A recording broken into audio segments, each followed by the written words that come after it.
Hi, my name is Nathan, and today we're going to do a full comic book story review of Something is Killing the Children, issues number 1 through 15, brought to you by Rated Comics. We're going to get into this before this airs on Netflix so you know what the scoop is, or if you're watching this after it aired on Netflix, you just want to get a better idea for context what the comic was about. Hey, we got you covered right here too, so you get the scoop on that. Before we get started, if you like the content we're throwing up, don't forget to like and subscribe to this channel, turn on the bell notifications, and also link in description if you wish to purchase any of these comic books. Support the art, support the industry. Last but not least, timestamps will be in the description if you wish to go from issue to issue. With that being said, let's get to it. In this book, we start off with these group of kids playing Truth or Dare, and James answers truth. And he tells the kids about a noise that he heard out in the ravine with a big moan. And when he turned the lights on, he saw that there was this thing that was just standing there as big as a tree, hissing and growling. And the kids are like, bullshit, we don't believe you. And this, right away, this book is beginning to remind me of like the Goonies mixed with It, R-rated version. This book is sick. So James ends with, okay, if you guys don't believe me, then truth. Meanwhile, we fast forward to James in the police interrogation room, telling the officer, the detective, that, like I told you, I didn't see anything. It was just a sleepover. But the thing is, this kid has blood on his shirt, and it's almost like he's in denial. And the detective was like, okay, then we just need to understand what happened. And James like, look, man, it wasn't real. I swear. I just heard them screaming. 2 weeks later, we see this girl in a wagon with this blonde, with this sick mask, with, wielding two blood-drenched machetes, and this blonde just chugs this water like crazy. And notice how this girl just has abnormally large eyes. Meanwhile, she gets a phone call, and the girl asked her, is it done? Are there more of them? And she tells this phone call, hey, I need about 16 hours in the shower, and I'll be there. The blonde girl with the large eyes, the eyes just kind of stick out to me because they're abnormally large. She said, you know what? Let me get that shower because I stink. At school, James is confronted by these group of boys who are mourning in an aggressive way over their friend's death, about that Truth or Dare night. And James just had enough of it, tells him to, that. In the principal's office, I kind of like this principal. He's like, what should we do? And he's like, I guess you're supposed to call my dad. And the principal's like, you should have punched him in the face or something like that. I'm not advocating violence, but that kid was a pain. And this just kind of turns James like, what kind of principal are you? And he's like, look, it's kind of hard to deal with 9 dead kids in 2 weeks and more missing every day. Nobody knows the thing. The cameras, it's all the spotlights on off in the sheriff's when we return my calls. No one knows where to start with this whole thing. James leaves the office. Meanwhile, we see Erica staring at this octopus doll, and she looks at this poster full of missing kids. And the sheriff asks him, do you know one of them? And she's like, you could say that. So James is receiving a message on the phone with his dad telling him, well, it's not that important. Just get the book. He looks into the darkness of the woods. And then this girl, who we've later found out her name is Erica Slaughter, with the eyes just get to me. Those eyes are large. And she goes up to him and is like, you're James, right? And James is like, I'm not sure. I mean, yeah, are you going to hurt me? He's like, and she just said, you mind if I ask you a few questions? Are you from the police? And she's like, boy, do I look like I'm from the police? So she's like, look, I don't want to know what you told the cops. I want to know what you saw. I know you're scared, but no matter how ridiculous it is, I promise you, I swear on my heart, hope to die, I'm going to believe you. So Erica is very familiar with the situation. So James explains this flashback when in the dark, when he's in the woods and he sees Carl crawling. He's like, man, I can't scream my legs. And we see his intestines just dragging from behind. Okay, this book is insane, man. And James is like, dude, this ain't real. Got somebody help. This can't be real. And then he sees his other friend with Carl with a chunk bitten out of him and his face just gnarled up and bleeding and bloody. He's like, man, this cannot be real. No, no, no.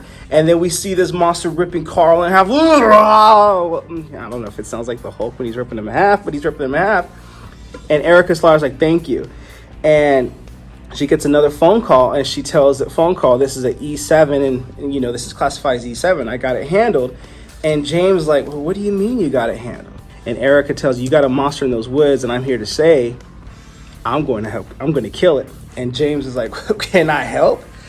And that's where we end off at the end of the book.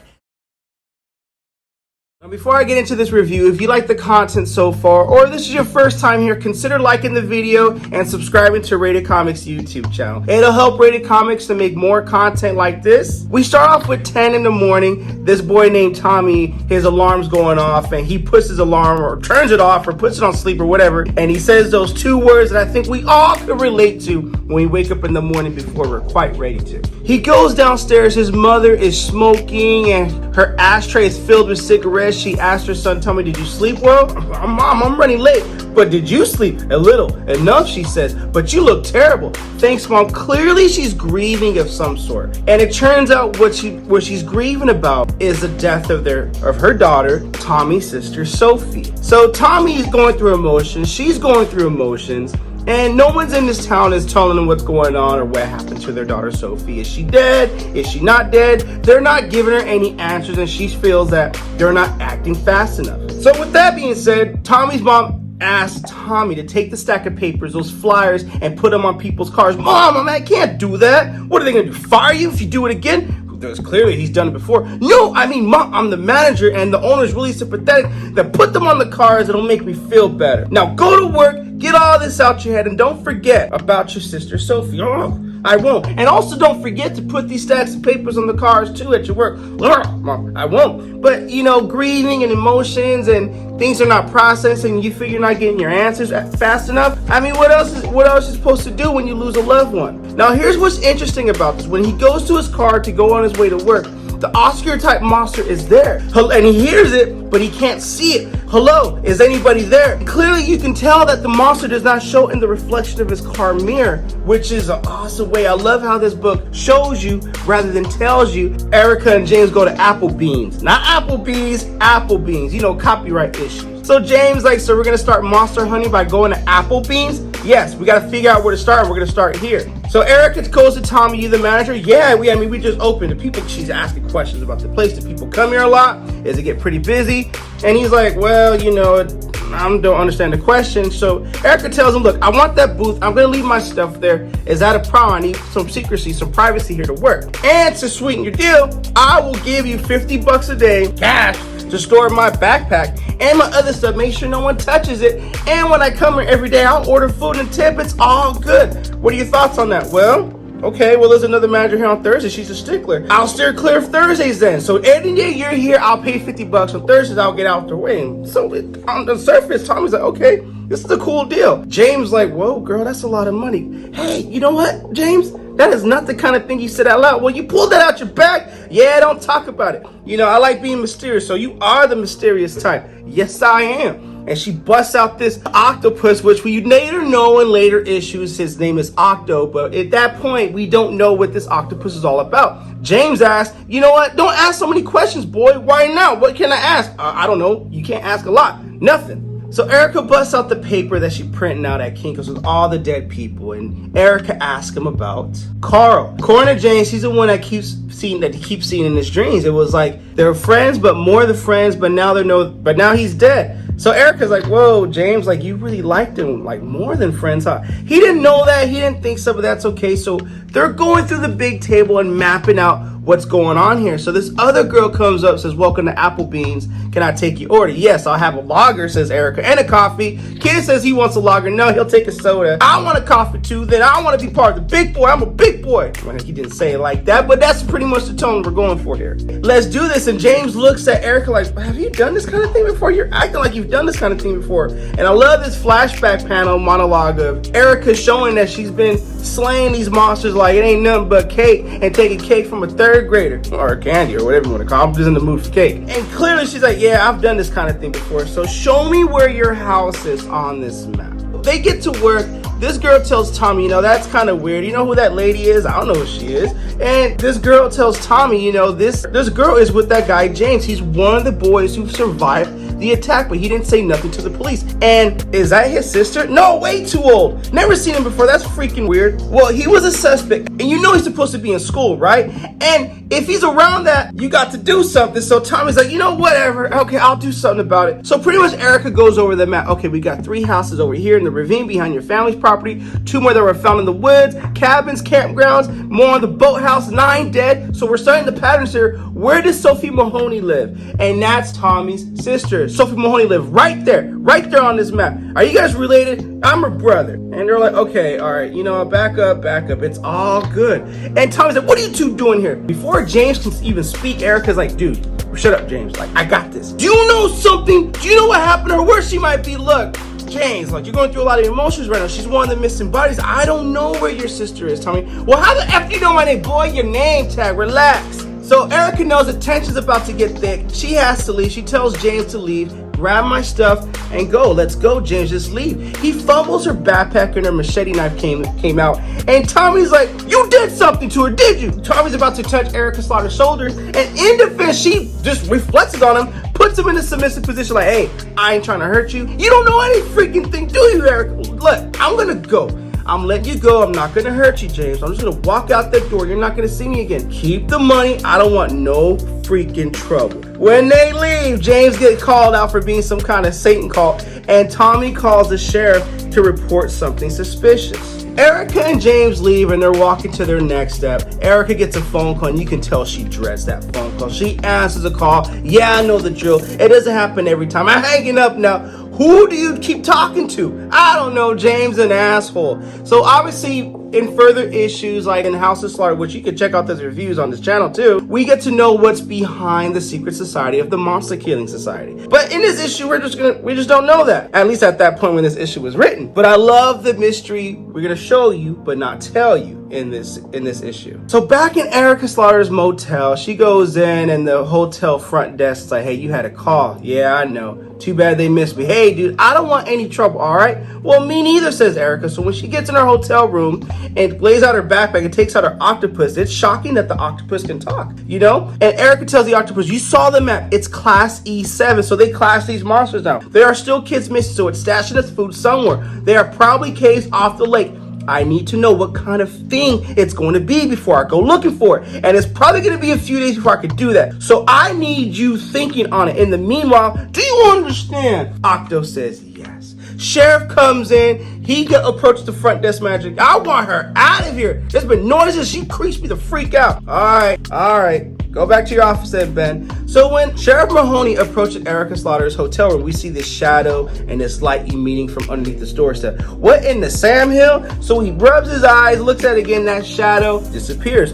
Open up, police. I don't know what you got in the man, but I don't want any funny business. I don't know if he talks Southern. It just sounds something that will fit the bill. Erica opens the door. Nothing funny going on in here, officer. Now what seems to be the problem? And that is how we end Something is Killing the Children, issue number 2. I thought, obviously, I already know what happens further on. I just want to upload Something to Kill the Children content before it airs on Netflix. Let's be honest, I think it's a fantastic comic book. Link in description if you wish to add the Slaughter Pack set to your comic book collection, which is the first story arc that we have here at Rated Comics, which is issues number 1 through 5. So you get the first story arc, get the gist of it, add this to your comic book collection, because when this airs on Netflix, it's just going to be awesome to have into your collection. Not to mention, it's an awesome read. Netflix thought so, and I believe you will too.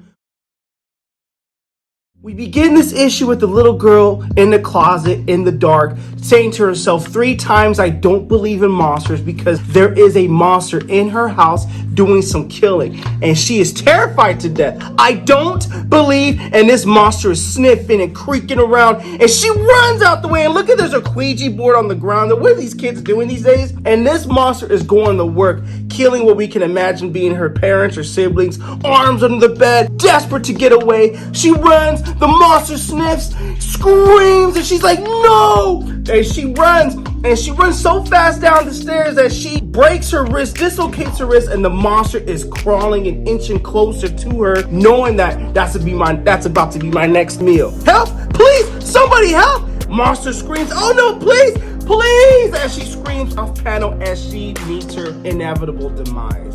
Meanwhile, at the bar, we see this brother Tommy from the previous issue talking to his friends at the bar that this girl Erica, her eyes were too big, like she knew something, like where my sister was right now. And this girl was like, yeah, from the Applebee's restaurant, or the Applebeams, to avoid copyright. Yeah, she was with this kid named James, right? The one that got away. So they asked James, where is she now? I don't know. I called the sheriff's office and they said they picked her up. Well, you trust them? No. F no. Well, what are you going to do if they let her go? What I have to do. So it foreshadows what's going to happen, or what may happen in further issue down the line. So in the interrogation room, the sheriff is interrogating Erica Slaughter and like, this can't be your real name. Yeah, Erica Slaughter is my real name. That's a real name. It says so on the card. This is made of paper. Well, so is a social security card. And this ain't a social security card, Erica. It looks like a license. You made it at Kinko's and you didn't even laminate it. Well, yeah. She's obviously distracted and she's looking at his wall to see what discovery, what findings, and how the detective case is going with this. Something is killing the children. And Sheriff Tate's like, look, man, I find you in an empty motel room talking to a stuffed animal. Now you're feeding me this bullshit. I'm not in the mood to be messed with right now. Erica's like, look, you asked me where I was on a bunch of dates. I told you, if you look at those dates and places, you're gonna find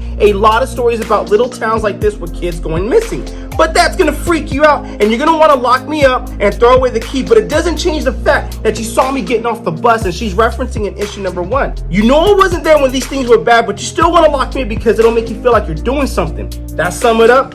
He's like, yeah, sure. She's quickly turning the tables on him, and she goes up to the billboard with the kids in the string going missing. Who went missing first? And the sheriff's like, wait a minute, I'm the detective here. What do you mean? Well, look, there were probably a few cases of disappearances you wrote off before there were bodies, before you knew there was something killing the children. I love the callback to the title in the dialogue in the caption here. Kids are missing that aren't on the list because you don't want them to be, because you don't want to be called out for it. Or I'll be nice because you hope you were right the first time. It was just like some normal mundane ways of kids going missing, like an angry relative or running away or something like that. But deep down, you know they aren't missing. They're dead. The sheriff is like, dude, it sounds like you're interrogating me. Yeah, sure. But see, you're the one we got locked up here. Yeah, okay, whatever. Who went missing first? The sheriff was like, dude, you're messing like this is a game. This ain't a game. This ain't Milwaukee or Madison or even Green Bay. This isn't a place where this kind of stuff happens. Children are dead, Erica. She knows that. And she's like, of course I know that. That's why I'm here. Now check this out, and this stuff with the eyes that Tommy was talking about, like, you're gonna get a call soon. After that call, you're gonna let me go. A little bit after that, this problem's gonna go away. You're never going to really know what happened or why this is happening, and this is going to drive you a little bit crazy. So in other words, Erica's asking, look, tell me who disappeared so I can get back to my job and do what I got to do, but you're never really going to know what's happening here, and it's going to drive you a little bit crazy. So another detective comes in and says, Joe, we got a problem. Is this your phone call, Erica? Nah, I don't think so. What is this about, dude? Well, it's about the Richards. There's 5 more than missing. 5 more children are dead. When just now the call said that there was still blood splurting, so it's fresh. And this is talking about what happened in the beginning of this issue. Put her in the drunk tank. What, am I being charged or something? Yeah, for being drunk. You know, like, whatever, dude. And so now sheriff is pissed, like, 5 kids are missing. What the freak do you know? I know how scared you are. I know what it feels like to feel responsible for each and every one you think you could have stopped. Can you stop this, Erica? Oh yeah, I can stop this. Why? Why can you stop this? I'm sorry, officer, but there isn't an answer I can give you that will make you feel any better. I'm not trying to be difficult. You just have to let me get out of here and let me do my thing. Then Sheriff Tate's like, wait, there was a girl, Sarah Washington. They thought her uncle must have picked her up, but there wasn't any sign. This was a month and a half ago. So he finally tells who the first girl was. What do I do when I get that phone call, the one telling me to let you go? Tell them he's an asshole. They should have called sooner because 5 more kids are dead because of him. That's funny. But you know what? It's just tripping him out. He just wonders, what the heck am I doing here? Sheriff, we need to get to the house. The coroner's on his way. And Sheriff was like, okay, I'm going to take care of her. First, I need you to keep an eye on her. Nothing too obvious. I just want to know what the hell she's up to. I got a bad feeling I can't shake that this is all going to get much worse before it gets better. So Erica leaves. James is out there waiting for her, and Erica's like, dude, James, shouldn't you be at school? Well, yeah, I should, but I've been out here waiting for you. So they walk off together thinking of a plan to do, and Erica talks to Octo, her octopus, and tells him, do something. Doing something doesn't always make you feel better. James, 5 more children are dead, kill inside the house. You know an E7 wouldn't be able to do that. What the hell am I up against? Or the octopus is like, the kill pattern is now more consistent with a Class B Oscar type than a Class E. And Jane's like, well, are you talking to the octopus? Yeah, we'll finish this up later, octopus. And she's pissed because she's not getting the answers and what the hell's going on here. And Jane's like, well, maybe you should try talking to human people and not a stuffed octo. Shut up, James. And Jane's like, whoa, and Erica's pissed because this is getting to her head. But now we end this issue with James being, I'm sorry. And Erica's like, no, I'm sorry. You lost your friend and you're scared out of your mind. And that's okay. And it's not fair for me to put you in any of this, but there are more kids dying. It's getting stronger and less afraid of making a mess. That's dangerous. It's been a while since I've gone up against something this big. Okay, well, what can we do? Erica's like, we need to get this over with quick. We're going to need weapons. Lots and lots of weapons. And that's how we end Something is Killing the Children, issue number 3. Obviously, great issue, great tension building. Looking forward to this comic book, being adapted to Netflix at the end of 2022. Not to mention, if you wish to add the slaughter pack of Something is Killing the Children, which is issues number 1 through 5, the first story arc of this, link in description. It's a great comic book issue to add to your personal comic book collection. And not to mention, I personally believe this will go up in value once it airs on Netflix, and I believe it's going to turn out to be a fantastic show. Before we begin into this review, if you haven't done so already, like the video and subscribe to this channel. It'll help Rated Comics to make more comic book related content and comic book reviews like this. We begin this issue with the first scene with Erica going shopping for weapons in the 4th installment of Something is Killing the Children. She looks through the local home improvement store for a chainsaw and asks the shopkeeper for some peculiar items. It's kind of funny how she's like, I want the cheap one. He's trying to sell him the more expensive one. And it's just kind of funny going the back and forth with that. Arising is a little bit, maybe a harmless amount of concern. She specifically gets a cordless chainsaw while James is overjoyed when he discovers pruning shears and throws them in the cart. Meanwhile, Tommy visits his father, who seems to be struggling, laying on the couch, looking hungover, naked, and drunk, and sauced up. Tommy takes the opportunity of his unfazed father to steal his gun and return back to his car. At the same time, the sheriff chats with the coroner, who happens to be his brother, at the scene of the recent death. It's funny how they handle this differently. Tim, the coroner, uses black humor to cope, but it's obvious the dialogue that this is unlike anything that they've ever seen before. The victims have been terribly disfigured, there is blood everywhere, and there is a hole in the wall. I mean, literally, there's a hole in the wall, not like the restaurant you go into. Despite this, there are no tracks, and nothing in the home is out of place, making the situation incredibly more difficult to decipher without solid evidence. A mysterious call interrupts the brothers amid the confusion. Refusing to reveal his identity, they let the sheriff know their friend in a seemingly condensing manner. Not to mention, he tells the other sheriff, the other deputy, that, hey, I know things about you, and it just freaks him out. You know about me, but I can't know about you? Come on, bruh. Erica and James have an honest conversation about the monsters in this world. James begins by claiming they aren't real, but Erica knows that they are. Oh, and he's seen one too, especially after they killed his friends. He quickly declares that he does not believe in monsters, being in some sort of denial. I mean, I would too, but then again, how can you explain all that? Erica responds with a description of the difference between knowing and believing, and it's worth noting that James and the other children can see monsters because they're young and their brains haven't evolved enough to forget about them. It's kind of like when you're a kid and you go sleep in that basement and you see that shadow, and that shadow is just creepy to look at. That's kind of like the imagination where they're imagining these monsters. James is determined to assist her, to do everything to stop this monster. She allows him to get near to where she believes the creature den is here, but demands that he stays outside the cave with the extra gear.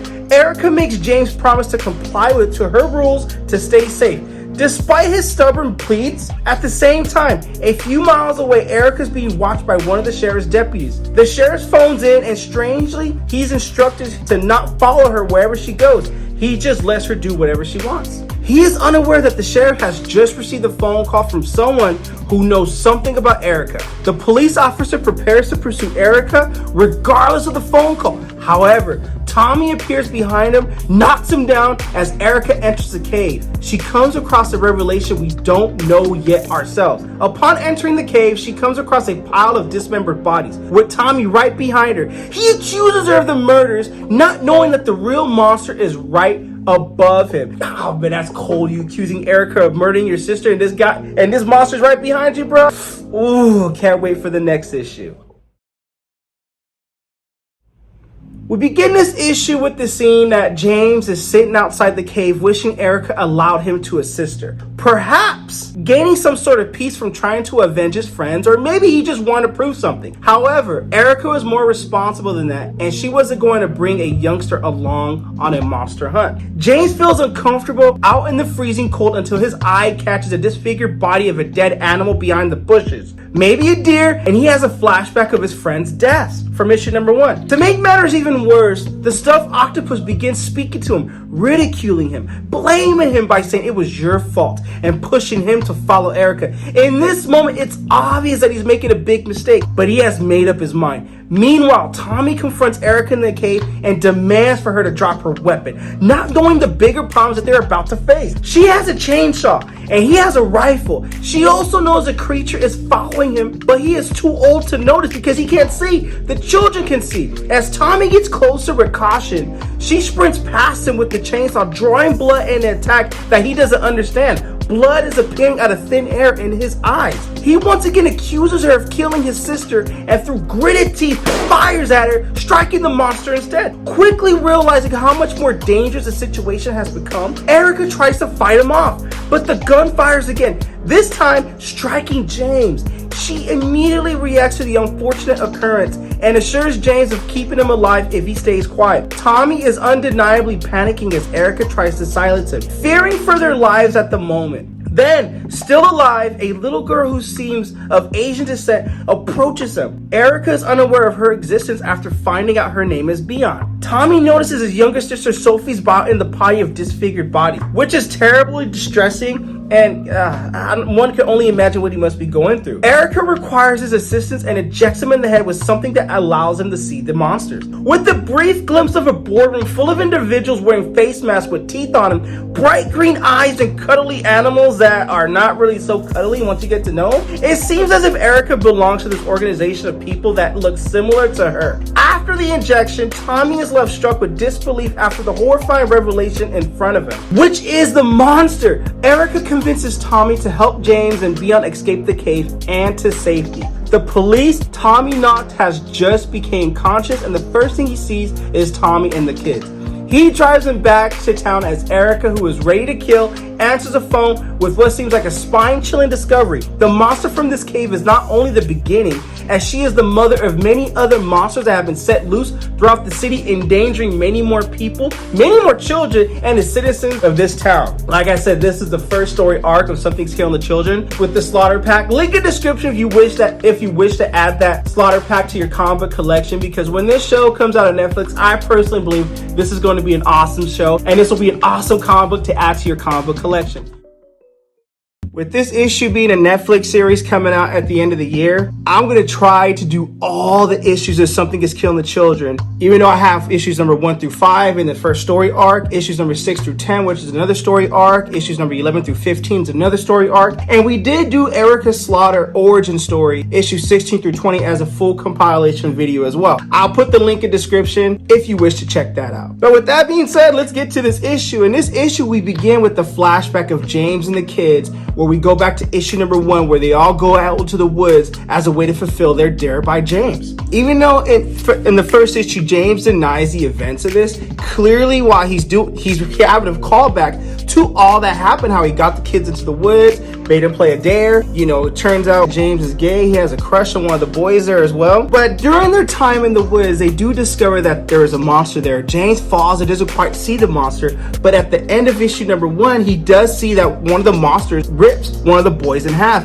And we end it off right here because at that time, it's clearly the dream that he's having. Guys, where are you? Where are you? I can't. He's dreaming about this because in issue number 5, he was shot in the gut by James Mahoney in the cave when Erica Slaughter was fighting the monster. The mother, who turns out to have children, now she has to go hunt for these children, see where they are, and they're hungry, and she's in the hospital visiting him. James Mahoney goes up behind Erica and is like, well, he looks kind of peaceful. He's like, no, he doesn't, James. Don't say that kind of stuff. That's the kind of things you say when people are dead, and James isn't dead. Well, did you talk to a doctor? Is he going to be all right? He's not going to die if that's what you're asking. They go back and forth with their dialogue, and Erica's like, no, they stitched you up, James, right? Because in the last issue, she injects him with this green fluid in his head so he could see what she saw, which is the monster. And Erica's like, well, look, well, based on your stitches right there, I should have hit you harder then. Well, what would you do if you were in my position? I don't know, bro. I just wouldn't have killed the kid. Well, you gonna tell the cops? No, that's up to James, not up to me.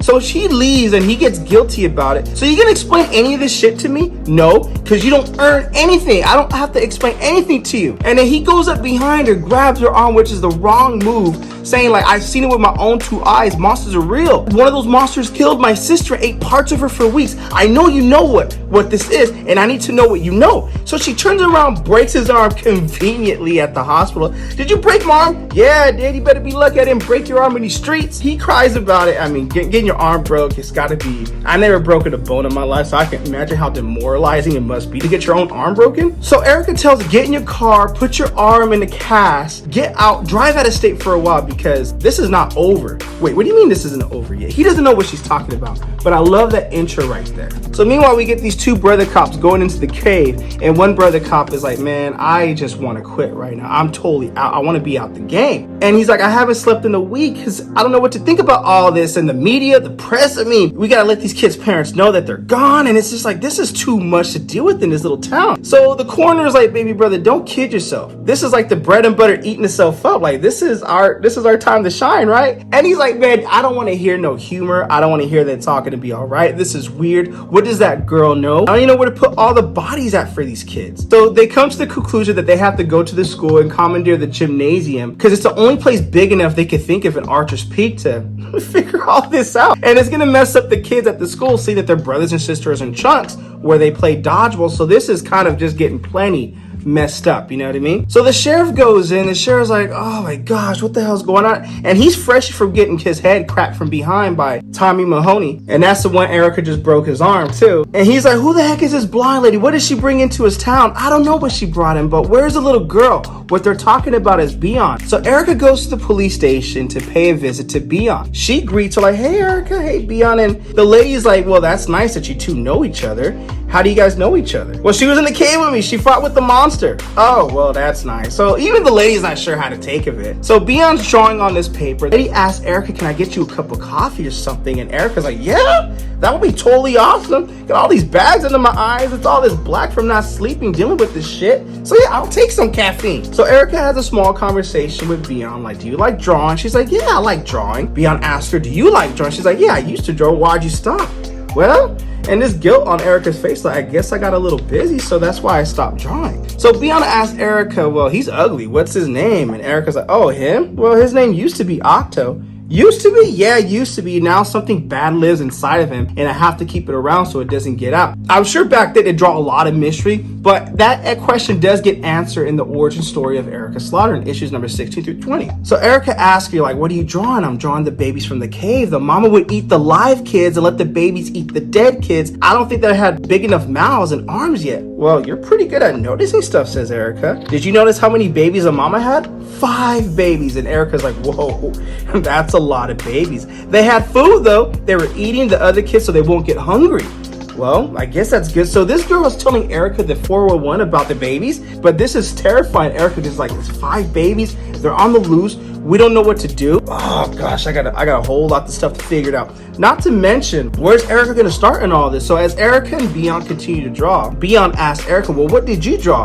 Erica's like, I drew my house. Well, it's a scary looking house. And we get to look at the House of Slaughter in Chicago, and it is a scary looking house. And by the way, if you do want to check out that spin-off series, House of Slaughter, feel free to check that out at the playlist or at the link in description where you can check that out. The full first story arc, issues number 1 through 5, where you get to know the inner workings of the House of Slaughter. So we see Aaron sitting outside. The door opens and it's Cecilia. Aaron's obviously in a black mask with teeth. Cecilia is in a white mask with teeth. And in issue number 20 of Something's Killing the Children, we get to know what each of these masks and these mask colors and what their rankings are. Aaron asks Cecilia, has there been a decision? Yes, the old dragon is having the car pulled around for you now. You're heading north. And Aaron's like, well, I like to speak with him. Too bad you ain't speaking with nothing. He wants you to get to Erica, bring her back, and finish the job over there. And Aaron's like, look, if you want me to bring Erin back, we both know she won't come back to this place.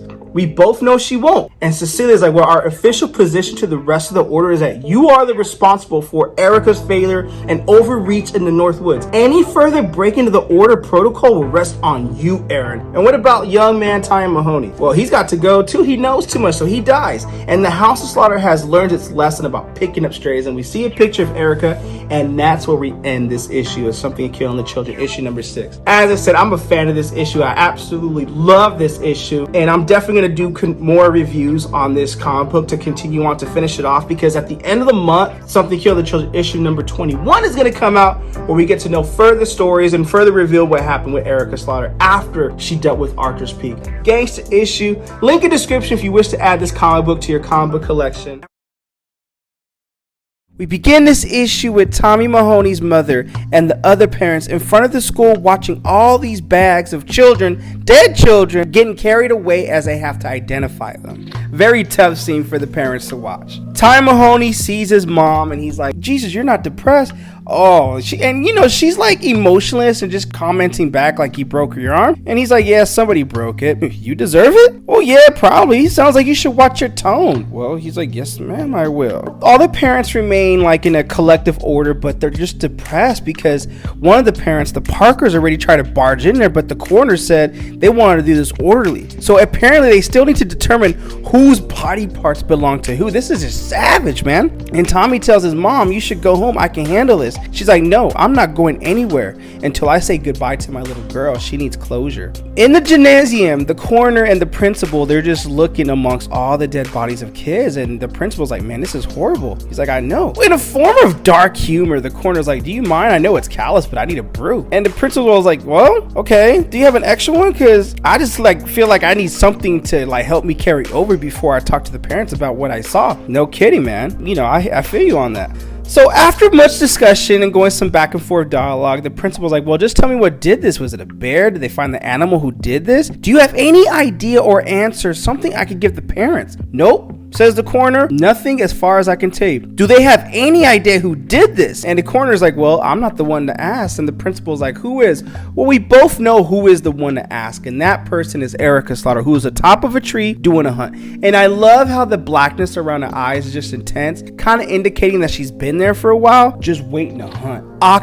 The octopus tells her this won't work. Quiet, you know this won't work. I said quiet, I hear something. And to me, she's like, maybe she knows deep down it's not gonna work, but she's trying to avenge the deaths of the kids, and she's so high on emotions right now, she has to do this. So the babies come out and they look cute, but we must forget the mother looked like a total bitch. So they're dangerous, and they cry out. And Erica's like, what are they doing? They're crying, Erica. They're crying because you killed their mother, and they're crying because they're hungry. Well, that doesn't matter. So she steps down, jumps down, and she goes to work and slices one of the monsters midway, but they all just fade away. And her eyes go wide like, oh my gosh. And then the voice off the screen tells her, I want you to tell me why that didn't work. And she knows she's in trouble. And it's Aaron Slaughter. Do you know why that didn't work, Erica? And she's like, yes, I do. Then tell me what is an osciotype. They go back and forth, and you can tell the intense argument is just intense. She doesn't like the fact that he was sent there from the house of Slaughter. And it's not like they sent him to clean up her mess, but she's like, yeah, good luck with that. Really, really good luck with that. Whatever chip is on your shoulder, Aaron, that brought you here from Chicago is your problem, not mine. And he's like, I'm your superior. And she's like, oh, shut up. You're just a spoiled brat who read all the right little books and knows all the right little theories, but you don't like getting your hands freaking dirty. Don't go pretending like you're gonna go big time on me. You do all the glad handing, the politics, but you still need me to kill those things. And you know why you can't in their current phase? And she gets pissed, and you can tell why. Yes, osciotypes are shadow forms, concentrated fear. They're only solid when they eat. Oh, so it's pointless to stab one when there's nothing for them to sink their teeth into. And she's like, yeah, thanks for clearing that up. I mean, even though they both at each other's throats, they both know the gravity of the situation.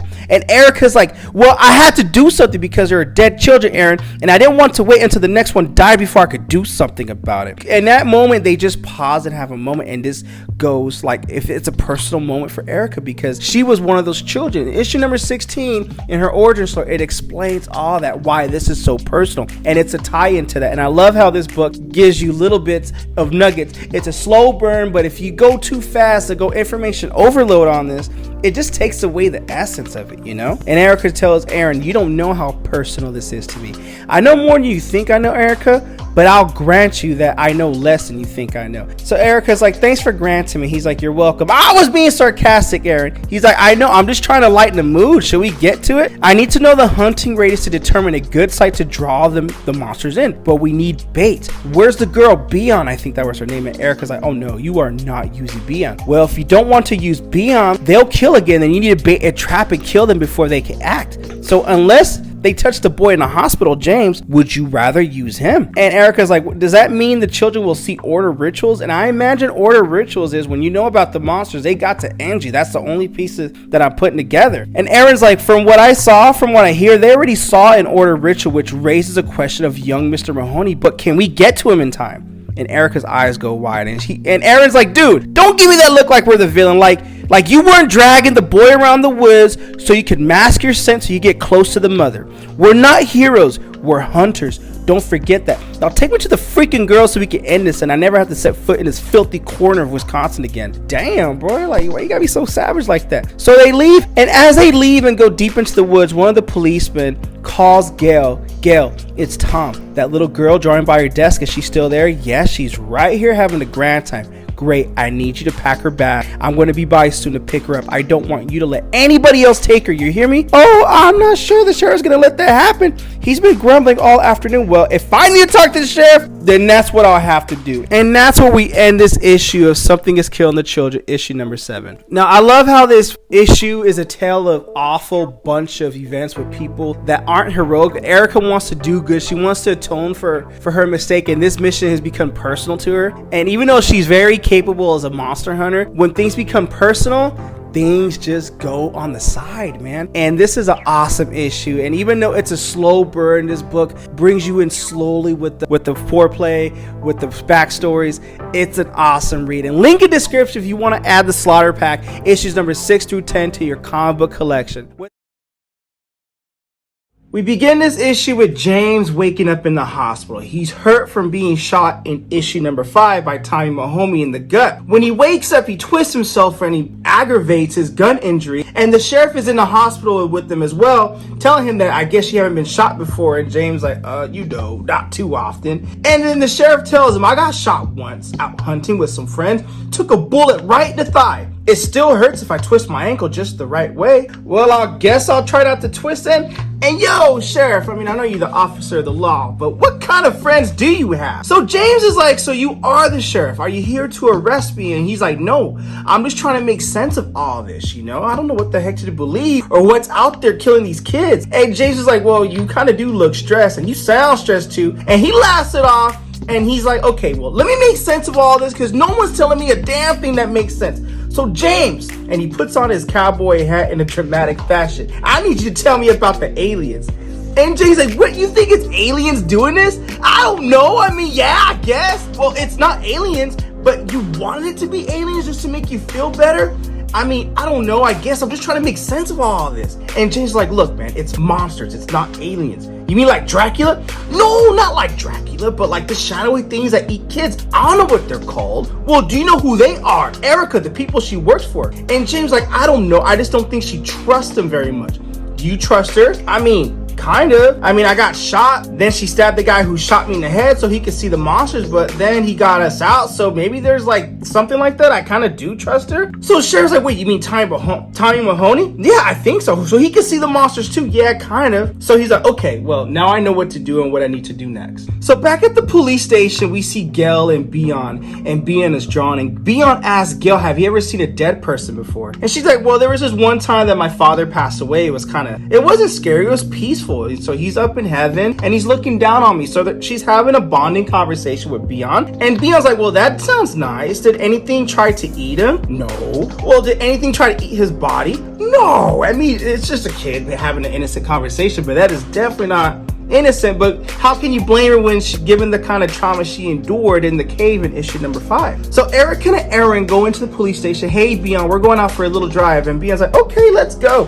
And Aaron's just being all bougie, like, this is the police station? Don't start with that, Aaron. Well, I'm just seeing what the resources are or lack thereof. And Beon wants to take some drawings and some crayons and some markers in the car for the trip. And Aaron's like, no, you can't bring all that. We don't have time for this. You're going to get all that all over the seat. And Beon gets sad, like, I need them. I've never had so many colors in my life. Or the police officer comes in and is like, how about this? You can take all the markers you want, kid. You just need to come with me. John, says Gil, what is this about? Beon, I want you to come over here.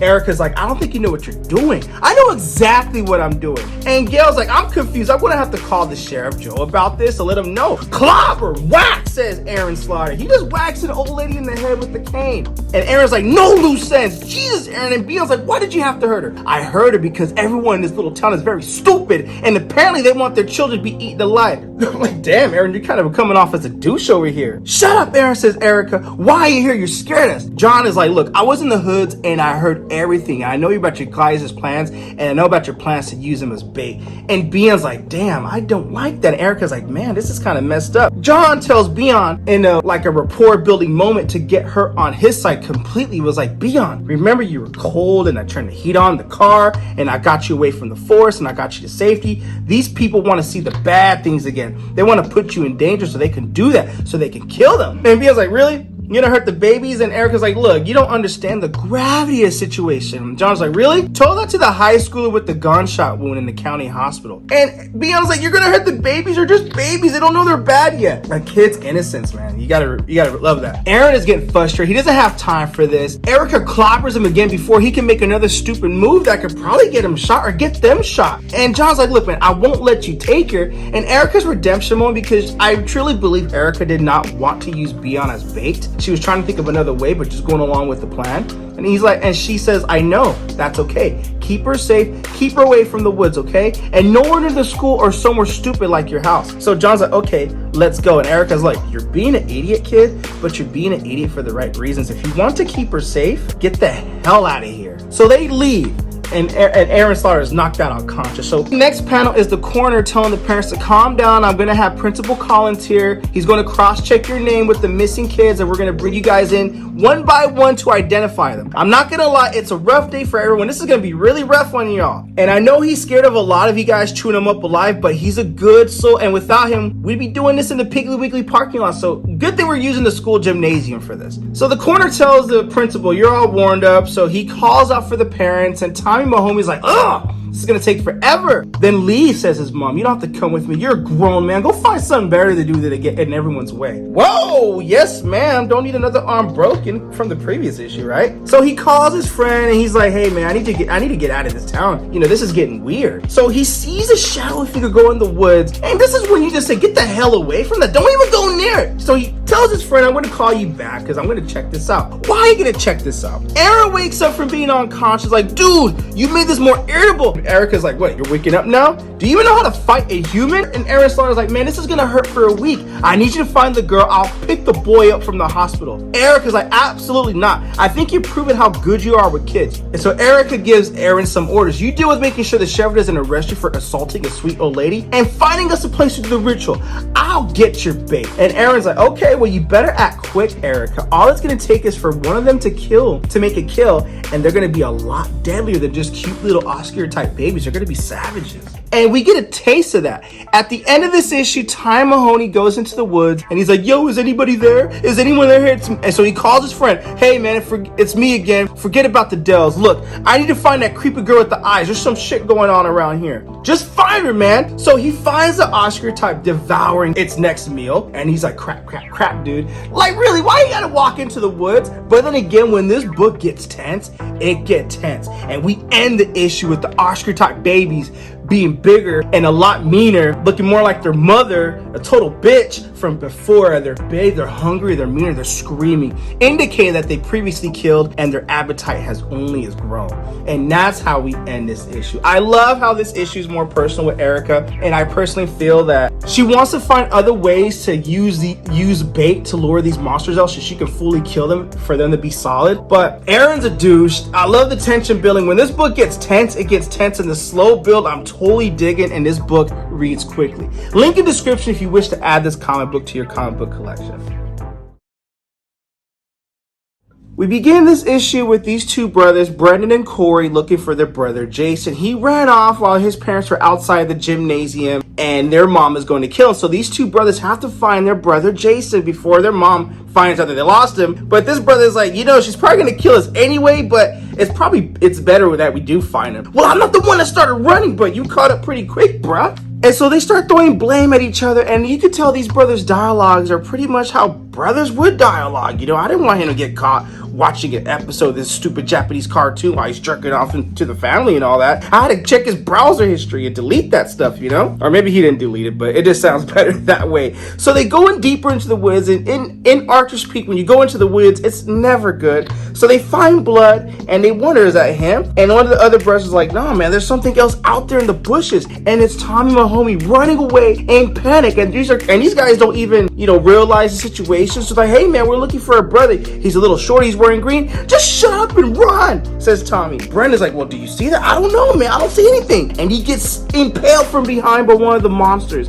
And just the sheer terror, the sheer horror in one of the brothers' eyes, you could just see that in this art illustration right here. So he calls out for his brother's name, and Tommy's like, oh God, man, oh God. The brother's like, man, how many of them are there? I don't know, man, I'm sorry. I'm freaking sorry. And that it can only play out very intensely when this does become a Netflix show. So Erica goes into the hospital to visit the kid who got shot in issue number 5. And he's like, oh, hi, I thought you'd be here sooner. Or maybe I thought I'd never see you again. But either way, it'd be one of the two. And Erica's like, hey, man, you can't get rid of me that easily. But he's going through all this emotional turmoil. And he's like, I don't know, man. I think I can get rid of you that easily. Because I know when this is all over, you're just going to leave town and I'll never see you again. And Erica's like, yeah, you're right. That's exactly how it's going to be. So she tells him you're smart. And he knows something's up. Like, man, look. You're not here to check up on me because you care about me. You're here because you need something horrible for me. You need me to get shot or talk about the moment I'll watch all of my friends get ripped apart in front of me, or probably something worse. And Erica's just like up front, like, I need to use you as bait to lure the monsters into a trap so I can kill him. And he laughs. He's like, dude, that hurts so much. Not from the idea of laughing. I mean, it's probably the other stuff too, but it's like, I just wasn't quite ready to hear that stuff. So he was like, look, when you showed up, I thought you were some kind of superhero. Like, nobody I knew, you were doing your thing. You were gangster, But now I realize you're just as scared as everyone else. I saw it in the cave in issue number 5, and right now you're scared to death. And Erica's like, you're right. So he's like, wait, really? You're not in control at all? You don't know what you're doing? And Erica's like, no, I do know what I'm doing, which is actually worse because I know how bad it can get. I know what kind of monster this is, and I know how fast this thing is going to grow and spread, and many more kids are going to die. And without all the scared people getting in the way, making everything much more dangerous, why not call someone who knows what they're doing better? She's like, because the people who know more care less. So she's like, why are you here? So Erica tells him a little bit about her backstory, because once upon a time there was a girl in a small town, and she watched somebody nobody else could see rip her best friend open and eat them. And this is a little origin story of Erica Slaughter right here. Just a little taste of it, which is what gives you a taste. Issues number 16 through 20 break down the origin story of her completely, which I did do a review on. I'll put the playlist at the end or link in description as well. So she's in her closet. Erica goes and continues the narration and managed to kill my mom and my dad. They didn't understand what was happening, so they were helpless, but I could see it and I had to do something. So she picks up a knife and she did something that no one else managed to do: kill the monster. But then this woman in the mask showed up wearing a mask like I'm wearing today. She helped me capture it, caged it in my favorite stuffed animal, Octo, and then she offered to train me at the house and started to be a monster hunter in the Order of St. George, just like her. So now we get the reveal what this Octo is all about. Why is it talking? It's the monster she killed that's trapped inside. So she tells him the people care more about keeping this hush-hush about this monster killing children than actually preventing it from happening again. So Erica's like, look, kid, I'm not going to take you under my wing and train you to be a junior monster hunter. I won't do it. This life is horrible. I've seen such terrible things. But when this all started, you asked me if I could help, and I lied, and I said yes to get the information I needed to do my job. But now there's something I need your help for, and it's dangerous, and it might get you killed, and it might kill me. But if you do it right, we can save a lot of lives, kids. I'm not a superhero. I'm just tired, sad lady who knows how to kill those things, and I'm going to try my damnedest to end it in this time, So what do you say? And the lady comes in from Time, my homie's co-worker, creepy eyes. She's like, what? Well, you were mean to me at the restaurant. Yeah, I know I was. You told me I was a Satanist. But anyways, once that dialogue gets exchanged, she tells him Tommy called. He said that things are in the forest. Those monsters behind the school, they have the bodies. He said he thinks they got another kid. And Erica's like, crap. That's bad, because once they eat, they get stronger and more powerful. Sheriff Callahan walks into the gymnasium to check up on all the bodies accrued, and you can tell it's like a lot of dark humor going on in here. And the coroner's just drinking his problems away, and he offers the sheriff a drink, and he's like, man, I don't want to loosen up. Well, I have two then if you don't want to loosen up. it's dark humor. So the Sheriff Kavanaugh gets called up. He's like, what? One of the family said they could hear those odd noises coming from the forest. Noises? What? So back in the forest, Tommy and this young kid is screaming for help, begging for this life, and Tommy's doing his best to protect them. They killed my brothers, man. They already see us. Stop it. Stay back. I got this. Don't run. Stay with me, and I can't keep you safe if you... And this kid gets, unfortunately, he meets his untimely demise, and Tommy's like... So he hits one of the monsters with the rock to keep him at bay, but it's just not enough, man. Get off of him. Get off him. So the dead body goes to him, and he's like, F it, man. What else can I do? Just kill me, too. I can't take this. And he just... lets it all out. Nobody else is helping me. I can see this. Where's Erica? I need her right now, even though I tried to, be a dick to her earlier. But I really do need her right now. Just kill me too. Off panel, we hear Sheriff Kavanaugh tell Tommy, no one else is dying, Tommy. But I'm going to need you to put your hands on the top of your head, and that's how we end Something is Killing the Children, issue number 9. Let's get into the next issue. We begin this issue with the principal asking the family of Sophie Mahoney to please step forward. The mother raises her hand and the principal lifts up the rope and lets her in. And he tells her, when you're ready, an officer will take you inside. When I'm ready? How thoughtful, she says. And it just shows to go to confusion and just, it's a situation he's not used to dealing with. And he's like, I'm sorry, I don't know. And she's like, stop talking to me. I just need to get ready, and that kind of makes it uncomfortable. So meanwhile, in the woods, the sheriff stands next to Tommy and he gives instructions to his fellow officers. I need someone to clear the lot. This situation needs to be handled delicately. I don't want them to hear what happened in the woods. The gymnasium is already the makeshift morgue, so bodies won't have to go far, but we don't need to make a scene. Send them all home and get the arrest squared away and tell the parents. And Tommy's like, look, man, I didn't do this. Son, you know your Miranda's rights. Just remain silent. But I didn't do it, says Tommy. And Tommy just pleads his case. There's some weird shit going on in this town. You know that. And it's true. The officer does know that. Off panel, we hear Aaron Slaughter say that's encouraging to hear. And the officer's like, oh, I remember you speaking over the phone. And Aaron Slaughter's like, yes, that's right, Sheriff Kavanaugh. I heard your plan. I think I could be some of assistance. They'll need your authority to keep the adults down from here panicking. I'll watch the young Mahoney, meaning he'll watch Tommy and make sure he doesn't get in any trouble. He's like, you know what? Fine, watch him. I need to go tell a mother and father who came here to say goodbye to their daughters, and they just lost 2 more sons. And Tommy's like, 3. It's actually 3 from that other monster who killed him in the previous issue. And Aaron, and it's just awkward silence, and Tommy's just like, hey man, look, I know what you're from, whatever it's called, is some group that's from Erica, right? She did say something about that, and she put something in me so I can see the monsters too. And Aaron Slaughter's like, yeah, I know, I am well aware of that, of what Erica did to you, boy. And he's like, yeah, so he's thinking he's kind of, comfort, he's saved, everything's okay, he has a breather, but Aaron is looking kind of sussy right now. His eyes are glowing, intending that he's about to do something sus. And even Tommy's like, what the hell are you doing? Don't be so dramatic, Tommy. You have neither the wherewithal or the train to be anything but a nuisance to the Order of the St. George. We can't allow you to live. All because his brother has a sight of seeing monsters? Man. So in the car, Erica and James are in the car with this girl from, that's a co-worker of Tommy. The officer tells her to turn around. It turns out they barricaded the road, and Erica tells James to stay in the car. And James like, no, I'm not staying in the car. This girl's crazy. And the girl's like, I'm not crazy. Well, fine, but you're really mean to me. Calling back to issue number 2, Erica gets out the car, tells James to follow her. And meanwhile, all the commotion outside the gymnasium of the parents not leaving until they see their son. They want to see their kids, even though it's a disturbing sight to see.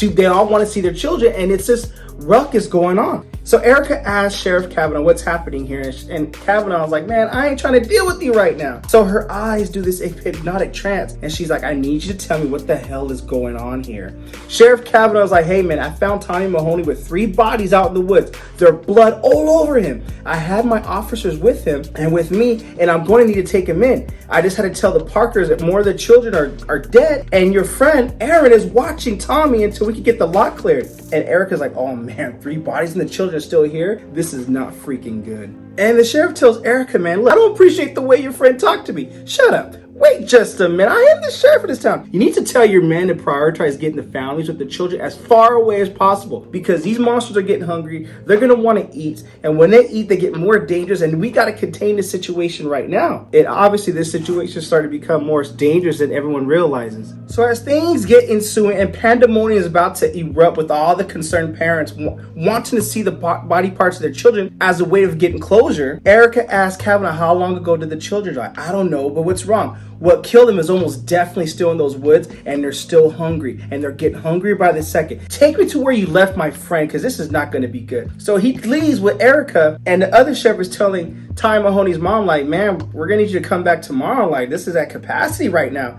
And she's like, no, if you want to arrest me, but I'm not leaving until I get closure and I see my little girl. So meanwhile, back in the woods, Aaron injects Tommy with some kind of fluid, whatever it is, it's numbing him up and making him all delirious. Aaron tells him the world is a dark place, Mr. Mahoney, a very dark place. If people really understood, I don't think anyone would ever sleep again knowing that their fears were coming to life and feeding on their young. So that's how these monsters are created. These children's fears are bringing, I love the it factor here. The order does not allow independent agents, so you need to go. Erica's like, you piece of shit, get away from Erica. This is why they sent you here, isn't it? All about the freaking cover-up. Well, Erica, you open the door, you know the rules. There are 5 Oscar types in the woods right now, and the children in the parking lot. This situation is out of control. And Erica asks Tommy, can you walk? He's like, yeah, I think. What's going on here? Erica tells the sheriff, like, Tommy's been drugged, it'll wear off in a few hours, but he's going to be pretty useless until it does. Get him back to the school. And Aaron's like, dude, I was trying to make it painless and get the kill clean. You're just delaying the inevitable, and the more you say in front of the sheriff, the more he becomes a target too. You can't be cavalier with our secrets, Erica. And Erica's like, okay, hear me out. 5 Oscar types, 3 dead. Think for a second. Aaron's like, okay. That's not enough sustenance for a full brood, and they'll grow with each kill. 3 bodies are enough to fill one of them, not 5. Exactly, so more are going to die. There'll be a blood frenzy, they're starving. And Aaron's like, okay, I see your point. Erica's like, dude, if you hadn't wasted time being the order's lapdog. Aaron's like, I don't want to hear no more bitching, man. You made your point, don't be rude about it. And Erica's like, that's exactly what I was trying to say, Aaron. This is what none of you understand. While you worry about the rules, real people are getting hurt. And meanwhile, we see this girl at the gymnasium playing in front of the parents, and when she sees something, she goes into tears, and you can tell it scares her to death, and she's literally pissing her pants. We know what it is. She sees the huge Oscar type monster. Tommy sees the girl, and she's like, wait, that kid, wait, no, run. And Tommy's mom is like, what on earth is going on? And to the adult's point of view, they don't see what's happening. They just see the girl being picked up and screaming, and she gets ripped in half, and the sheriff sees this all in front of his eyes. The adults can't see the monster, the kids can see it, but the death of this little girl is as real as possibly can be. In a panic, the officer's like, everyone in the gymnasium now. You know, it's just all hell's breaking loose, and Erica's like, dude, this is bad. This is very, very bad. They're gonna start melee killing everyone, so it doesn't matter that they can't see him. It's just an all-out pandemonium. And Aaron's like, dude, you need to get far away from here. Get the girl as well, you'll be able to draw them. It's a trap. Okay, well, we'll do that then. Aaron puts on his mask, and Erica's like, Aaron, what are you doing, man? It's not like you can't fight. You can't fight. And Aaron is like, dude, I passed all the tests. You did, Erica, and a few more, now think about it. Huh, you're bragging, no? So Aaron gives Erica some final orders. Just please, you know what the order will do now that this many people have seen the attack firsthand? I'm not an evil person, Erica. You know I don't like how the order conducts its business. All I ever tried to do is keep things tipped in the right balance. That's why I've always had your back ever since we lost Jessica. Now let me get to work. And Erica's like, all right, I'll do this. Everyone get inside, come with me. And Tommy's like, he's gonna fight him? Nope, that's not what this is, Tommy. This ain't your showboat right here. So Aaron goes after the Oscar types, and at first he looks like, okay, this brother's about to do some damage, but he gets his arm amputated by them. He's like, man, not this soon, not this quick, please. And this is where we end the issue with them devouring, and this is the end of the second story arc of Something is Killing the Children, issue number 10. I obviously, you already know what I think. I absolutely love this comic, and I love the fact that they incorporated the it factor where the kids can see it. Their fears are manifesting or what bringing these monsters to life into town. And I remember in the first issue of Something Killing the Children, that truth or dare from James, when he picked a dare and he said something about the ravine, or there was a creature in the ravine. Could it be his imagination that created these monsters? That's just an awesome way to end this.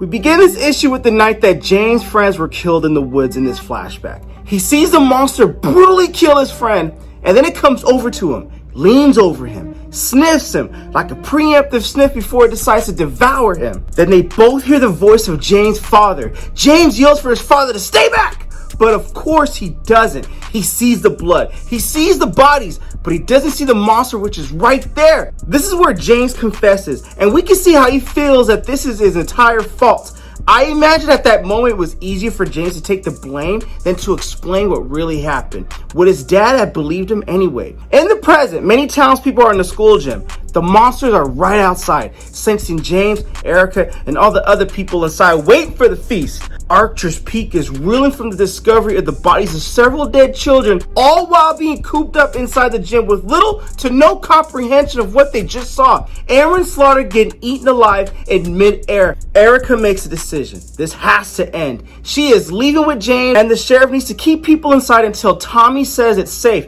This is more than what Joe bargained for, not to mention the sheriff notices that Tommy's been drugged. Drugged from Aaron Slaughter, not Erica.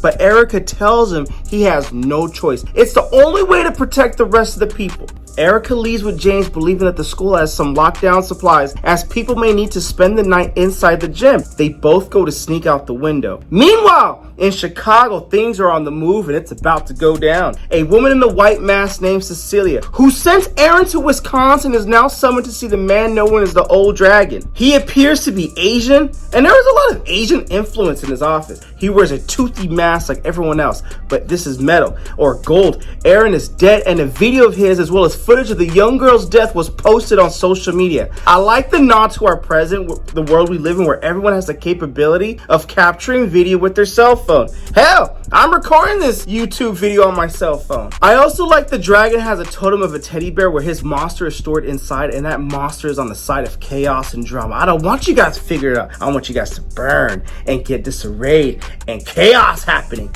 Anyway, they have people already keeping this from going viral and others blocking the connections in Archer's Peak. That just goes to show you how powerful of organization and influence they really have. The dragon is sending a team there, and he wants Erica brought back home alive. Cecilia turns her head with palms up, indicating she's not making any promises, bro. And she also mentions Erica's probably more of a risk at that point. The dragon slams his fist on the desk, claiming that he's still in charge and he wants Erica home alive. Cecilia leaves the room and walks to the white mask room. That's their rank, of course, which the mask colors and rankings are explained in Something Killed the Children issue number 20. They sneak out of the side of the building, stealth mode, as Erica takes James to her SUV to get him out of town. She also needs to get Beyond. There is a ritual she needs to perform so she can kill the monsters. She asks James to check his cell phone. There's no service, which he notes is weird. And Erica knows her time is short and her organization is on the way, because they obviously have something to do with blocking the cell phone signal.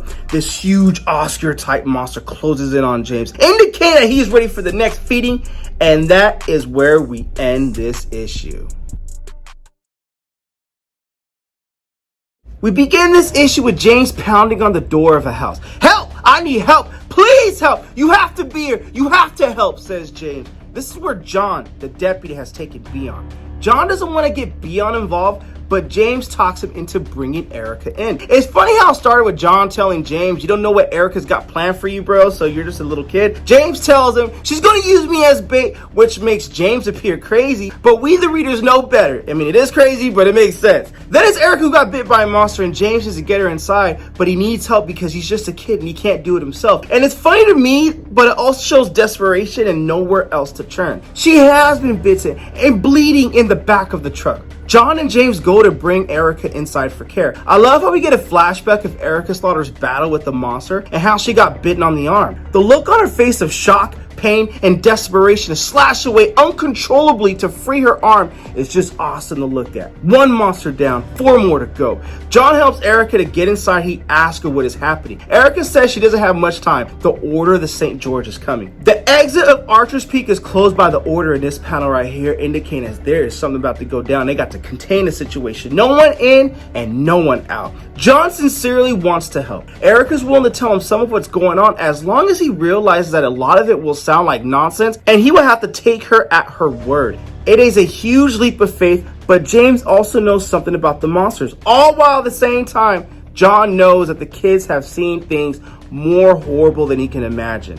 Erica bitterly admits that monsters are real, only children can see them, and she is part of the Order of the St. George. They and Erica have a special way of seeing the monsters. James adds that the monster that killed his friends has babies and are going to eat everyone in town unless they lure them away, and the Order is more concerned about keeping the monster secret than about keeping people alive. So the Order will contain the situation by any means necessary. That is a scary thought that you don't want to think of. It is a lot for the deputy to take it. Erica says she needs BN because the ritual that she needs to perform is tapping back into invocation that created the monsters. No one knows what that means. Hell, I don't know what that means. And Erica asks again to see Beyond. Outside the school, Tommy looks around. The blood and bodies are still there, but he doesn't see any monsters, at least at first. He hears, and then he sees one, and runs back to the school. Before he goes through the door, though, he sees 4 white toothy masks in the darkness. I know that would look cinematically really good to see white masks with teeth emerge from the darkness. They have more trouble at hand than just the monsters. Now, this is where the story gets even more intriguing. Erica has to talk to Bian, who still holds a grudge against her for wanting to hurt the babies. Erica explains that the babies grow up fast to become big, and that's how she got hurt and she got bit. But Erica wants to know about what happened before the monster mother brought Beyond to the cave. And Beyond explains to tell the story. She was at a sleepover with the girl who was the sister of one of James' friends. They told scary stories, and one of them was about the monster, and that's when the kids started to disappear. Beyond started seeing the monsters more and more, and then it came to take her away into that cave. Beyond had to pretend she was dead so the monster would eat her. James runs out to the porch and tells Erica that he needs to talk to her. He has realized that somehow the monster started with him, and he feels that all this is his fault. Erica admits she knew he was the one where it all started with, because he was the one left alive that night by the monster. He had just made up the story about the monster for street cred or whatever. Erica starts to explain that there is more to it than that. I love how monsters are created by the imagination of children, and the book still leaves us with more intrigue and mystery, and it has that if factor. Kids can see it, adults cannot. I think that's gangster. But it is too late. The Order of the St. George arrives. Cecilia tells Erica that the upstanding member of the House of Slaughter certainly wouldn't reveal such secrets to children. How dare you? Erica tells James to run. When she sees the Order and James can't run due to his gunshot wound, running is not an option. They go outside with John's hand behind his back, and Erica tells him it's okay, it's gonna be all right. Cecilia's like, okay, and she lets it be known that everything's not okay and slashes his throat, and that is where we end this issue. The hint of an origin story for the monster is fascinating. It seems odd that even an organization as clever as the Order of St. George could keep monsters secret if there are a lot of them. But if their origins are more based on the imaginations of children, oh my gosh, things could get far more worse, and I'm loving it how it goes so far. With that being said, let's go to the next issue. We begin this issue with an Oscar-type monster eating away at a corpse. White mask gang from the House of Slaughter surround it. Look at it when the monster looks back at one of the white masks. Go ahead and keep looking at me, says the white mask as it has an eerie stare down with it. We get to see how the white masks work as a cohesive unit when slaughtering these monsters to their death. After their work is done, killing the monster that is, they pick up the black mask of Aaron Slaughter. That's the corpse the monster was eating. The monster was feasting on him. That's probably why the kill may have felt a little bit more personal with some of the oomph to it. But heck, what do I know? I know some bald guy on the internet doing comic book reviews. They have 3 or 4 more baby monsters left to kill. And Maxine suggests the next move is to say hi to the locals. Whatever that means, it doesn't sound like they really want to say hi to the locals. And we do get that confirmation of that. One of the white masks does confirm that with Cecilia instructing them full containment, and they can get as bloody as they want to be. This panel continues where we left off from the previous issue. John is bleeding out, and Erica's like, what the heck is wrong with you, Cecilia, while telling James not to look back? Those are consequences, Erica. Consequences for not following the Order protocols, says Cecilia. Damn, the Order or Erica's organization are just as much of the monsters as the monsters killing the children. Don't pretend the deaths are our fault, says Cecilia. How dare you, says Erica. And Cecilia's like, wait a minute. You are the one who allowed this situation to spiral out of control. You disobeyed the orders of your direct superior, and you let him die. She's referencing Aaron. You have forced our hand, and we do not like to be forced. And Erica's like, okay, one of these days, I really hope it sinks in for you that it wasn't the death of a few dozen kids that brought an entire branch of the House of Slaughter out of Chicago. You came here to kill people, not monsters. And Cecilia's like, wait a minute, girl, slow down. I came here to fulfill my duties and uphold the secrecy that allows our order to continue to operate in this world, which does save children. Erica's pissed. She's like, when's the last time you even saw a monster with your own 2 eyes? And Cecilia's like, look, we ain't having it, because the truth is, these white men, they don't hunt monsters by themselves. They hunt them in groups. This is over. We're taking the children to finish the job you started, but you won't be here to see it through. The old dragon wants a word with you. I'm putting you in a car under armed guard until you're safely back at the house of slaughter, Erica. The officer pulls out his gun and he's about to blast off on one of them. Don't you dare, and a fight ensues. The white man see it. They put him down, and Cecilia finishes the job that she previously started in the last issue, ends his life. But that was enough time for Erica to make a run for it, along with Beyond and James. Beyond, James, and Erica make a run for it while Cecilia was temporarily distracted. James is bleeding out and he thinks he's going to die. Not today, says Erica. Not today. She asks James if he can find his home from here, from the bottom of the ravine. He looks and he thinks he can. He notices a swing set in Mike Tomlin's backyard, which he had a birthday party at back in grade school.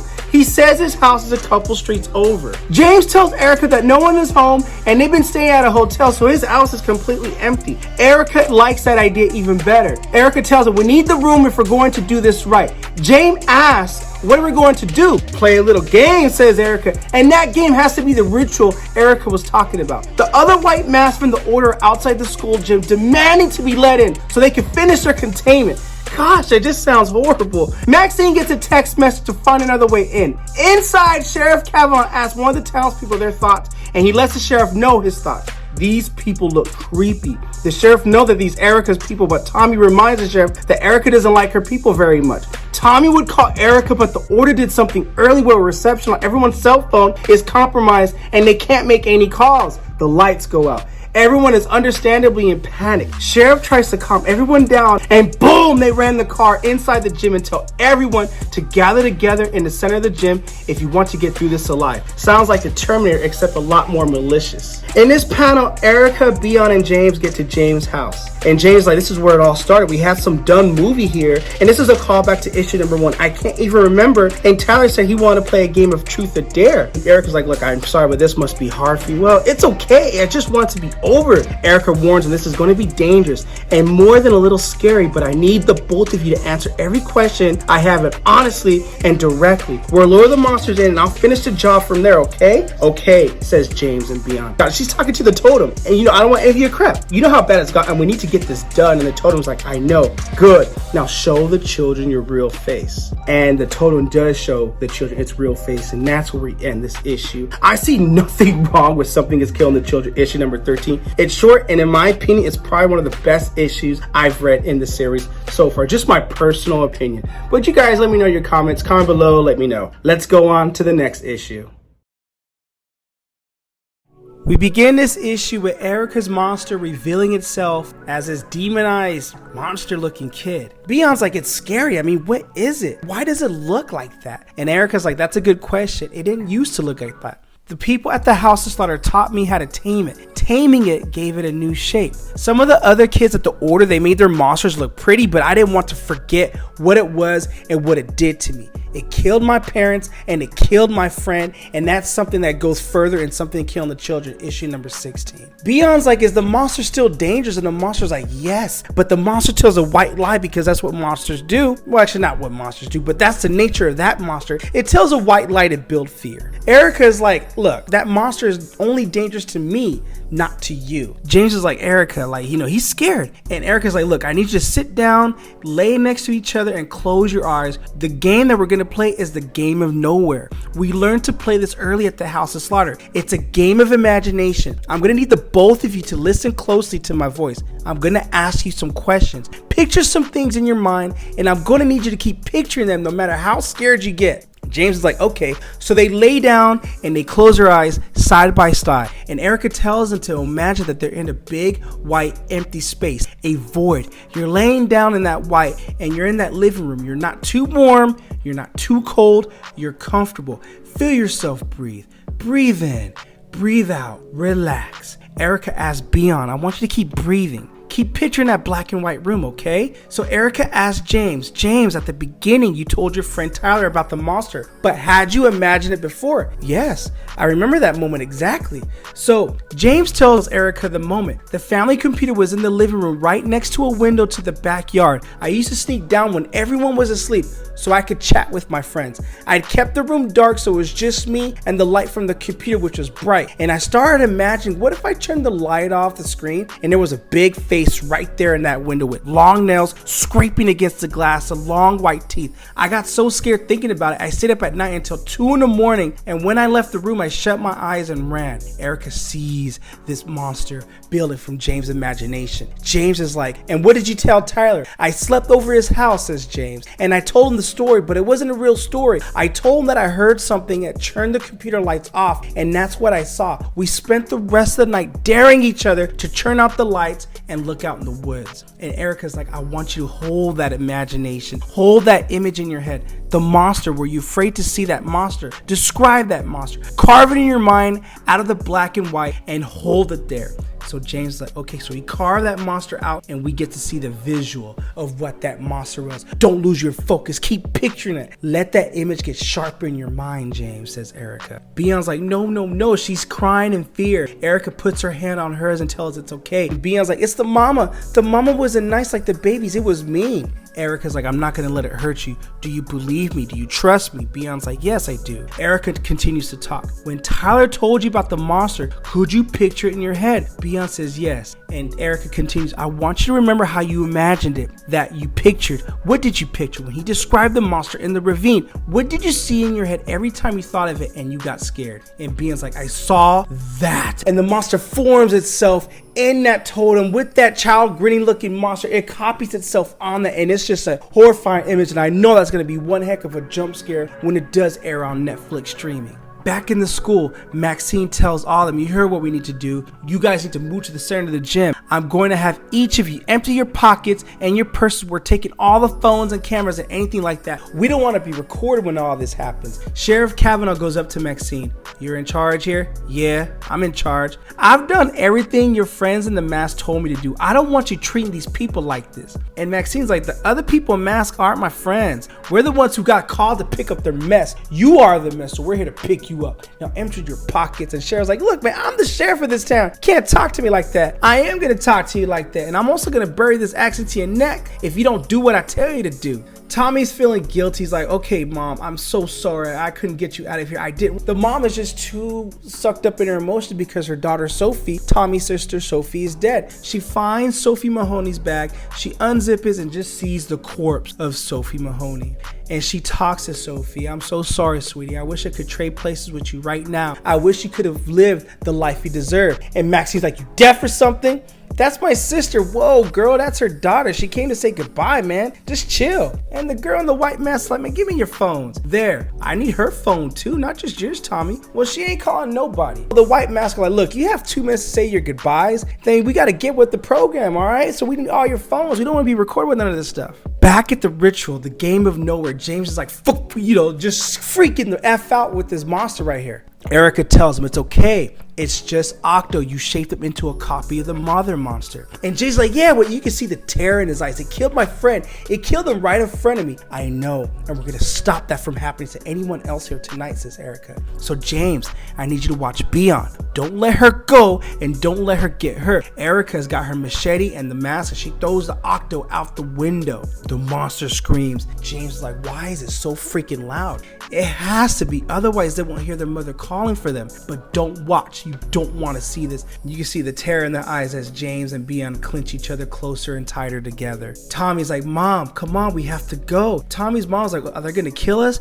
If they're going to kill us, they could come to me. I'm done, Tommy. I'm just done. I ain't got no reason to live. I'm not strong enough for this. Nobody should have to be this strong enough for this. She was so good. This is all that's left of Sophie, just her bones? I'm sorry, Mom. I couldn't keep her safe.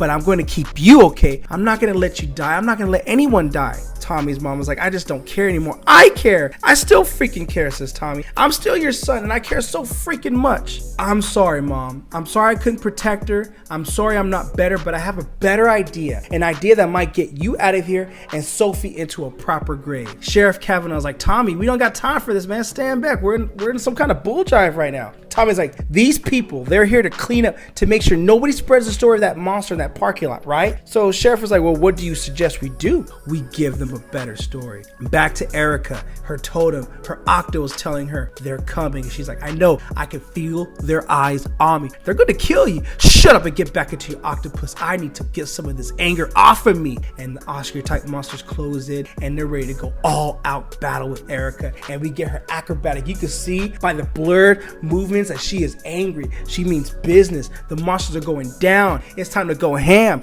Damn, Erica, did you eat today? I know you're hungry. But she has to fight. She has to finish this fight. She impales the monster, twists a machete for the final kill. Get off of me. Tell your daddy to save me a plate. And the monster screams in pain as they die and their final wishes. Erica finishes off the last monster, rips, slashes, and she ends the kill.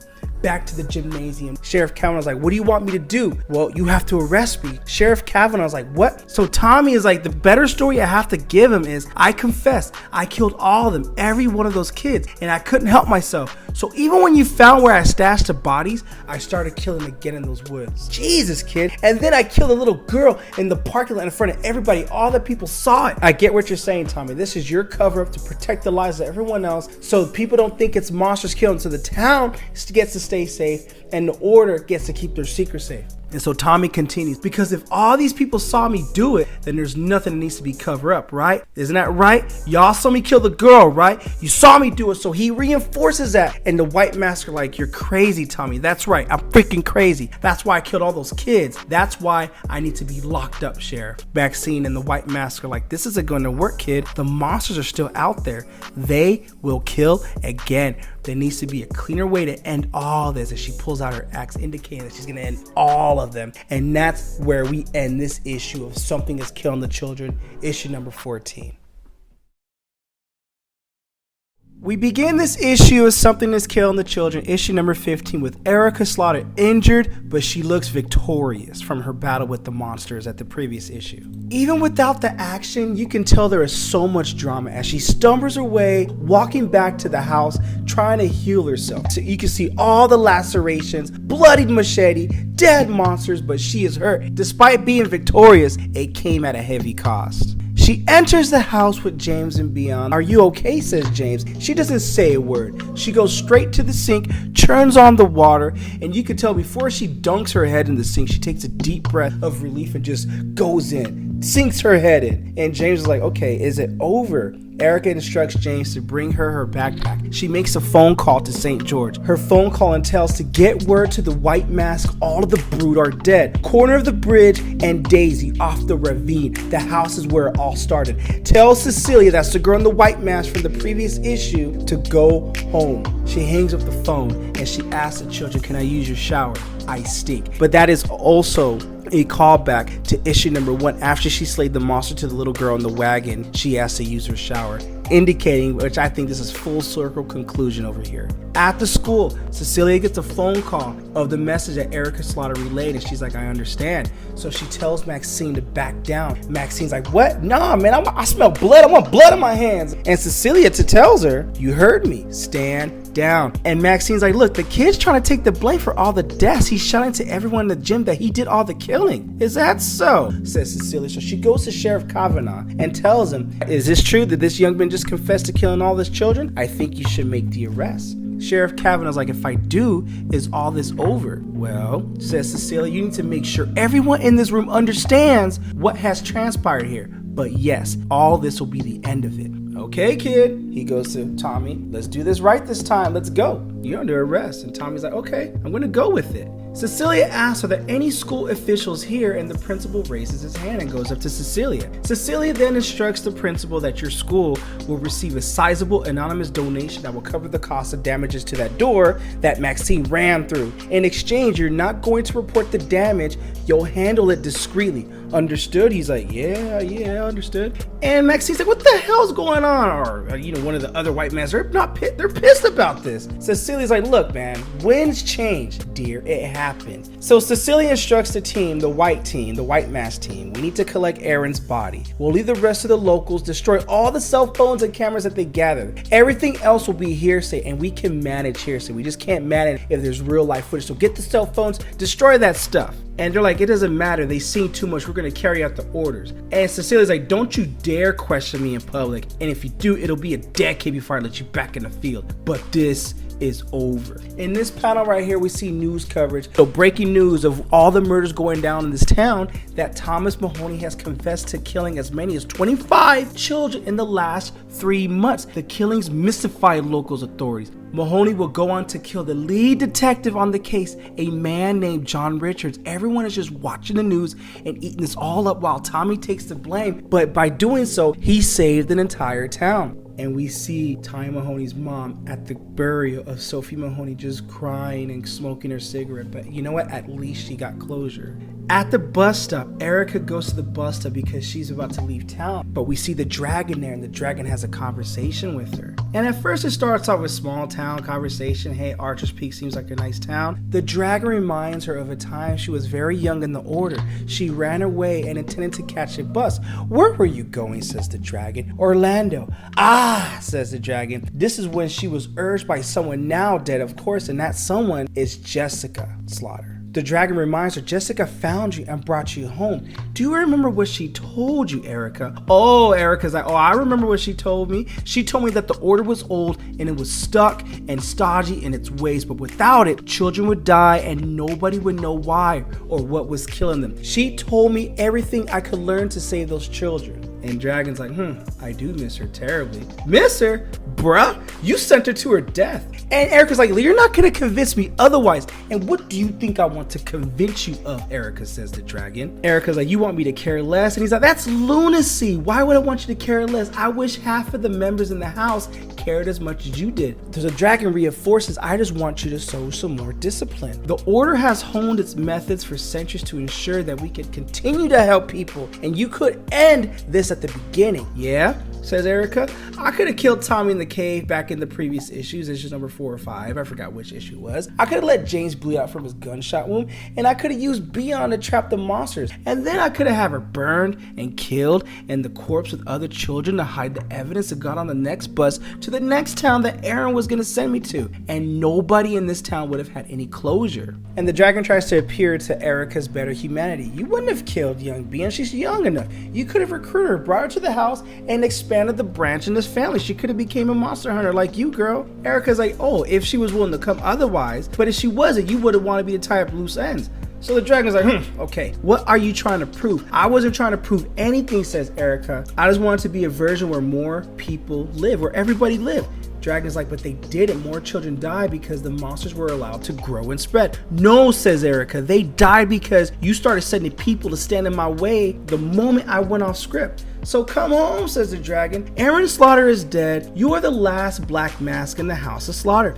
Take Jessica's seat as one of the heads of our house. Make the case to change our ways from the inside. No, says Erica. So where are you gonna go? I don't know, but far away from here. In a moment of anger, she's like, I renounce the house of Slaughter. I renounce the order of the St. George. I'm gonna keep doing what I do until it kills me. But I'm gonna do it, and I'm gonna go for it my way. And the dragon's like, you cannot do that. I cannot accept that. The order is at large. We will not accept that. The house of Slaughter is only one house of many. Okay, so we get an idea of how big this organization is. So Erica's like, then freaking stop me. You stay out of my freaking way. So she gets on the bus, and James is on the bus, and James asks her, well, where are you going? Or where are we going? Erica's like, no, we ain't going nowhere. Where are you going? And James is like, don't worry. The first stop is Milwaukee. I'm going to stay with my mom for a bit. I might even change clothes. I mean, not change clothes, I might even change schools. So he asks her about the old guy. Erica just brushes it off. And James tells Erica they can't find Beyond's family. They think they might have skipped town when she went missing. The thing is, she's staying with some lady who works at the police station. That lady's taking her in.